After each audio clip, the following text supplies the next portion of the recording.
l'infidélité, un fléau qui est en train de battre son record dans ce monde, mais aussi c'est parmi les antivaleurs.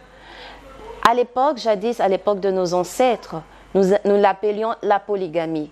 Un père avait le droit, selon nos coutumes, d'avoir 2, 3 épouses, mais cela se justifiait par rapport à sa richesse. On reconnaissait un homme riche à l'époque par rapport au nombre d'enfants qu'il avait, parce que ça créait de la main-d'œuvre. Qui dit main-d'œuvre disait un grand champ, un grand élevage, et voilà comment on reconnaissait à l'époque les personnes qui étaient riches, parce qu'ils avaient de la main-d'œuvre. Mais avec la modernisation, cela, au fur et à mesure, n'a pas été accepté. Et déjà, Jésus, dans la Bible, a eu à l'interdire. Oui, à l'époque de l'Ancien Testament, oui, la polygamie était acceptée. Mais avec Jésus qui a eu à nous racheter, il a eu à abolir tout cela. Mais aujourd'hui, la jeunesse est en train de mal recopier même l'Ancien Testament. Pourquoi je dis cela? Aujourd'hui, c'est à la mode. Il suffit de voir une jeune femme, marié ou célibataire, il a ses à côté. Et les hommes n'en parlent même pas. C'est à la mode, c'est carrément à la mode. Nous dirons que c'est une bonne chose. Oui, l'infidélité a ses avantages, mais il y a aussi des avantages. Parmi les désavantages que l'infidélité a, c'est le rejet, la trahison face à la personne qui subit cela. Oui, c'est bien de se retrouver dans les bras d'une autre personne. Oui, c'est bien de vivre en cachette, c'est bien de vivre cette harmonie-là, cette peur-là qu'on puisse vous attraper et tout ça. Mais vous ne savez pas ce que vous créez dans la vie de l'autre. Généralement, nous pensons que la personne qui subit est là, n'a pas de cœur, n'a pas des sentiments. La personne n'est pas blessée, la personne n'est pas choquée. Mais vous ne savez pas combien vous pouvez vraiment toucher même l'être de la personne et même l'âme de la personne. Beaucoup de gens, surtout par rapport aux femmes qui subissent cela, on demande toujours d'avoir la patience et de prier. Mais on ne prête pas attention au développement et à l'épanouissement de la personne. Cette personne met fin à sa vie, cette personne met fin à ce désir, cette personne met fin à ce qu'il veut, à ce qu'elle veut de sa vie. Et elle choisit de se sacrifier parce qu'elle a ou il a un homme ou une femme infidèle. Mais généralement, l'infidélité de la femme n'est pas acceptée. Aussitôt qu'une femme est infidèle, on le jette, on le met dehors. Mais c'est plus souvent l'infidélité de l'homme qu'on demande à la femme de supporter. Pourquoi? Je me suis toujours posé cette question. Mais moi, je dirais une chose. Ce que l'homme ressent, c'est ce que la femme ressent. De la même manière que l'homme a mal face à une infidélité, c'est de la même manière que la femme a mal. Et lorsque on est trahi face à la personne que l'on aime, cela détruit notre être, cela touche notre personne, cela touche notre âme.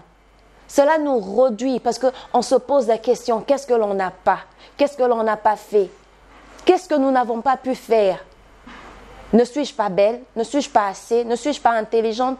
Qu'est-ce qu'elle a de plus que moi? On commence à se questionner même par rapport à nous-mêmes. Et cela détruit beaucoup des femmes. Il y a des femmes qui ont perdu l'estime de soi parce que l'homme a eu à le tromper. Il y a des femmes qui ont eu à perdre la confiance en elles parce qu'elle a connu cette trahison. Il y a des femmes qui ont eu à mettre fin à des carrières, à des vies parce qu'elles ont eu à subir cela. Alors je vous poserai juste une question. Ça en vaut la peine d'être infidèle? Si oui, pourquoi? Parce que vous détruisez l'âme d'une personne. Vous savez, la confiance lorsqu'elle meurt, la confiance lorsqu'elle part, elle ne se rachète jamais.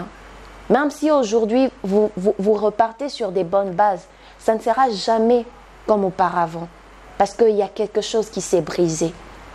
L'infidélité brise une personne. L'infidélité brise l'âme d'une personne. Ça brise l'esprit d'une personne. Ça déconnecte la personne de l'amour, d'une relation. Ça change même la perception d'une relation qu'avait la personne. Alors posez-vous toujours la question, avant d'être infidèle, est-ce que ça en vaut la peine? Cette personne que vous avez dit avoir aimé, cette personne que vous dites aimer, est-ce qu'elle en vaut la peine de souffrir? Parce que vous provoquez du rejet en elle. Et une personne qui souffre du rejet, une personne qui souffre de l'abandon, c'est une personne qui se crée des blessures intérieures, qui parfois devient très difficile à être guérie. Alors ça en vaut la peine. Est-ce que ça en vaut la peine de faire souffrir la personne que l'on aime, de trahir l'amour de la personne que l'on aime? Et demain, si cette personne, vous le faisiez, remettez l'ascenseur, quelle sera votre réaction? Alors avant d'aller, avant de faillir, de tomber dans l'infidélité, posez-vous toujours 1001 questions. Et si? Ne voyez toujours pas le présent, voyez le futur. Et si? Et si?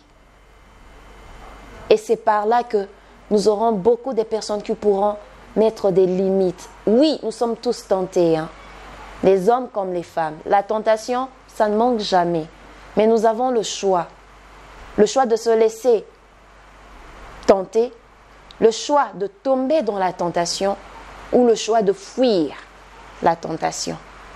La Bible dit résister au diable mais fuyez la tentation. Êtes-vous capable de pouvoir appliquer ces paroles? Dieu vous en a donné la force, Dieu vous en a donné la capacité. Vous le pouvez. Mais généralement, nous choisissons de succomber. Mais triste est le sort de la personne qui succombe à l'infidélité.